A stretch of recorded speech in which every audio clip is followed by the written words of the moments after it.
Apolline marchait à pas lents sur la terrasse de pierre, caressée par la lumière dorée du matin. Le monde autour d'elle semblait suspendu, comme si l'air lui-même retenait son souffle. Elle portait en elle cette manière silencieuse de regarder le paysage, comme si chaque horizon lui murmurait un secret qu'elle seule comprenait. Dejo l'observait depuis la rambarde, sans chercher à se cacher. Il connaissait cette posture, cette façon qu'elle avait de se tenir face au vent, droite mais fragile, forte mais touchée.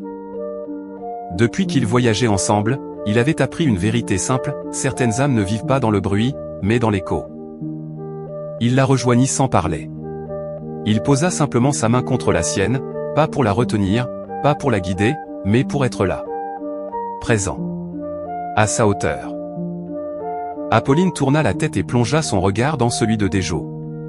Il n'y avait rien d'extraordinaire à cet instant, si ce n'est l'essentiel. Deux êtres qui avaient appris à ne plus fuir, à avancer malgré les cicatrices, à choisir l'amour sans promesse de facilité. On continue, murmura-t-elle. Dejo hocha la tête. Ils ne savaient pas encore où menait le chemin, mais ils avaient décidé de le prendre ensemble. Pour leur avenir. Pour réparer ce qui devait l'être. Et pour toutes les mères du monde qui rêvent que leurs enfants trouvent un amour honnête, solide, et capable de traverser les tempêtes. Chapitre, la pomme est née. Apolline était enceinte depuis quelques mois, et Dejo n'avait jamais connu un bonheur aussi vaste. Lui, l'homme qui avait traversé tant de routes brisées, se découvrait soudain le cœur le plus léger du monde. À chaque mouvement du ventre d'Apolline, il avait l'impression qu'un univers entier se construisait sous ses yeux. Le 2 septembre, à l'hôpital de New York, le temps se suspendit. Les couloirs étaient froids, mais Dejo brûlait d'une chaleur intérieure impossible à contenir. Il marchait, s'asseyait, se relevait, incapable de tenir en place. Quand enfin le cri du nouveau-né traversa l'air, tout son passé se dissout d'un seul coup. La pomme était née. Le fruit du désir, de leur combat, de leur amour, venait de voir le jour. Apolline, épuisée mais rayonnante, regarda Dejo tenir leur enfant contre sa poitrine. Et Dejo, lui, ne parlait plus. Il était juste là, debout, bouleversé, incapable d'imaginer plus grand miracle. Il n'était pas seulement un homme heureux. Il était l'homme le plus heureux du monde. Chapitre, la nuit où tout s'est brisé. La nuit du 25 décembre, Dejo et Apolline avaient fêté Noël avec leur bébé. Leur premier Noël à trois. Un moment fragile, tendre, où l'avenir semblait encore capable de s'ouvrir. Vers 2 heures du matin, ils avaient éteint les lumières en espérant que d'autres jours lumineux viendraient. À 5 heures, Apolline se réveilla dans un silence inhabituel. Pas un souffle, pas un pleur. Un vide. L'inquiétude lui serra la gorge. Elle se leva, les jambes lourdes, et marcha jusqu'à la chambre du bébé.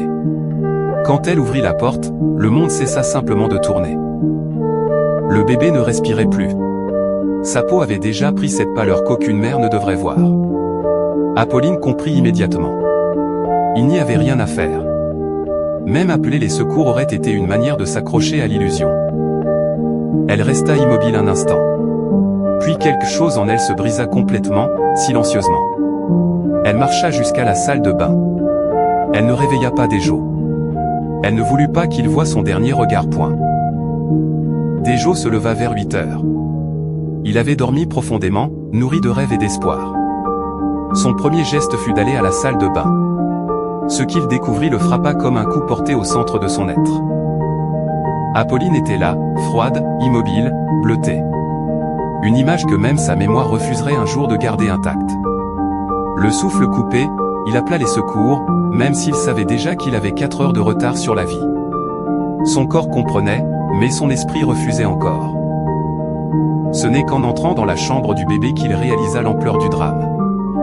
2 silences. 2 absences. 2 mondes effondrés. Les jours qui suivirent furent une traversée du vide. Une semaine d'attente, de questions qui lacèrent. Puis le verdict, mort subite du nourrisson. Rien à faire. Rien à comprendre. Apolline, détruite de l'intérieur, avait cédé à un désespoir trop grand pour elle. Dejo resta seul avec la question que tous ceux qui restent se posent. Pourquoi? Pourquoi elle? Pourquoi moi? Pourquoi eux? Le 1er janvier, il se répétait encore cette phrase qu'elle aimait dire. La vie ne vaut la vie qu'en vie. Il essaya d'y croire. Il essaya vraiment. Mais le 10 janvier, après avoir remis de l'ordre dans les papiers, rassemblé ses économies, cherché un sens qu'il ne trouvait plus, il quitta la cité du Pont à New York. Ce jour-là, les autorités le retrouvèrent inanimé. Pas un geste de colère. Pas une fuite. Juste un homme brisé qui n'avait pas trouvé la route pour continuer.